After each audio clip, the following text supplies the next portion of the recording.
There is a robin building a nest in the tree outside the window where I'm working here at home. You can see kind of my workspace here. You can see all my books that I tried to bring from the office. And as I do this work, I'm watching this robin work diligently. She is gathering all these twigs from all around the neighborhood, or these little tufts of grass from our ornamental grasses that we cut earlier in the year, or maybe some stuffing, little tufts of stuffing from the neighbor's lawn furniture, and all of this goes into the nest as she continues to build and build and build, kind of at eye level in the tree outside of the window. Well, I think it's a really good metaphor for Palm Sunday, which of course is coming up this coming Sunday. Now, when we think of Palm Sunday, we think of these, beautiful palm processional, and we've ordered these palms from Hy-Vee, and the kids are waving them, and everything's beautiful. And of course, that's not what the original Palm Sunday looked like. This was a ragtag group of folks that came to worship Jesus, and they didn't order any palms from Hy-Vee. They just grabbed whatever they could. The reason they waved palms is because they could climb the tree next to them and tear a branch off and wave it. Matthew doesn't even talk about palms. He talks about them laying their coats, anything that they had, out in front of Jesus as he came in on the processional. Well, that's kind of what we're looking at together this week. We won't have the kids waving the palms in the sanctuary in quite the same way.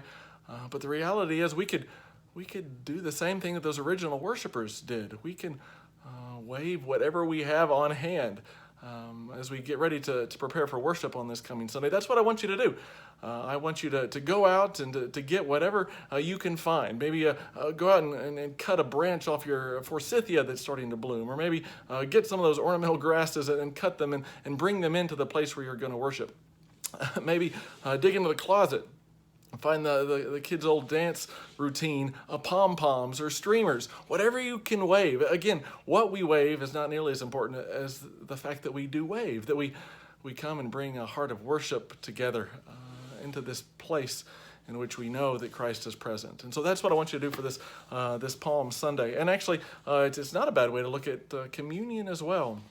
Of course, being the first Sunday of the month, we also have communion this coming week. And so as we prepare for that, I want you to do the same thing. Of course, what we do when we come together in the sanctuary is we have this moment in which we gather these elements together and we share the elements together. But of course, in the original Last Supper, nobody went to the church refrigerator and brought out the holy grape juice and poured it into little bitty plastic cups for the disciples to drink. It's not what happened. Jesus simply took what he had on hand, this ordinary meal, the Passover that they were sharing together, and he made it extraordinary.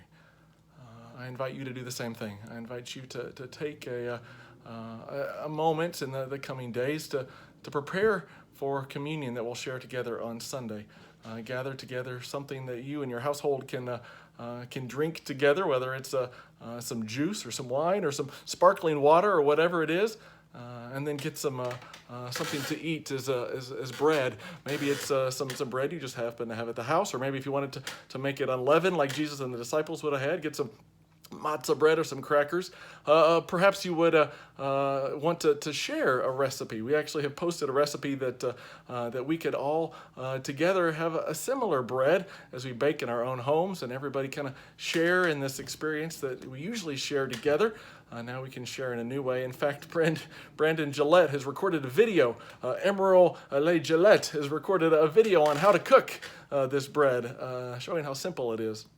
And so yet another opportunity to be together. We're going to be separated, but we're not going to be separate.